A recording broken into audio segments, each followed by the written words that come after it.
Welcome to the Atheist Headquarters. um, I'm going to stop using that tagline. I like it as an intro, but it belongs as something that you would say to somebody that actually just entered an Atheist Headquarters. And it's a real building, and that's the focus of the channel, so I can't jump steps to get there. So that might be the last time you get that intro, but it was fun, huh? Look, it's 3 o'clock. It's 3:12, and it's a full moon. Sure, it looks like a full moon at least. I haven't checked the lunar calendar, but I have reason to be concerned about the lack of sleep that I might get. It's not something that I relish the idea of. So I would rather be sleeping, but I'm stuck up, and I cannot sleep, and so instead of just lying in bed quietly, I'm going to make this video and be productive at least. Now, what is this video going to be about? And cut to the chase. Measurement. What is science but measurement and hypothesis? And in the last video, I mentioned that I have scientific proof that God doesn't exist, and it's simple. And I hope that you don't dismiss it as a play on words or something, because it's nothing less than the definition of scientific proof. And yet, already, right in my last video, Adam Lohr, who's been with me for a while, he's into geometry, I enjoy his company, he says, I think a little tongue-in-cheek, especially because the smiley at the end, I'm looking forward to that inescapable scientific proof that God doesn't exist. And let's look at it, but I mean, I really do want you to look at it.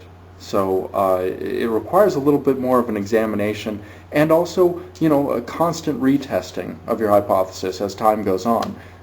But quickly we can discard the God hypothesis, so you don't need to wait to come to your conclusion about whether God exists or not. You can decide by the end of this video, and maybe that's too bold, but maybe by the end of this video series. I really hope that you can put this behind you as far as any doubts about whether God exists or not, because there's no question that one does not exist. There is no supreme ruler or supreme being of the universe, and that's what dictionary.com has for God.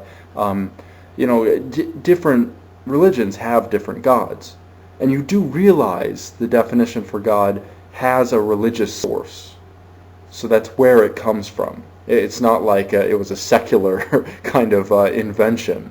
There are primitive sources for these, and they were entombed in religions. And as a result, the, I think, 5th or 6th definition that the dictionary.com has, where it talks about, it might be 2nd or 3rd actually, where it talks about individual religions and their definitions for gods, that might be even more accurate than its first one, the supreme ruler. And one wonders what the hell they mean by supreme ruler of the universe. Do they really picture it like a king or a president? You know, certainly there was no election. There was no heredity involved. How did they become king or supreme ruler? And they don't mean like a metric or what, inches. What is that even called, the English system? They don't mean that kind of ruler, do they? But that brings me to my next kind of concept of this video, which is measurement. Science is nothing but measurement of real-life data that's available for reinspection, and sometimes not that available for reinspection, but measurement and hypothesis. And it's nothing more. So all of the great theory of science, atomic theory, theory of gravity, you know, physics theory, electromagnetic theory, evolutionary theory.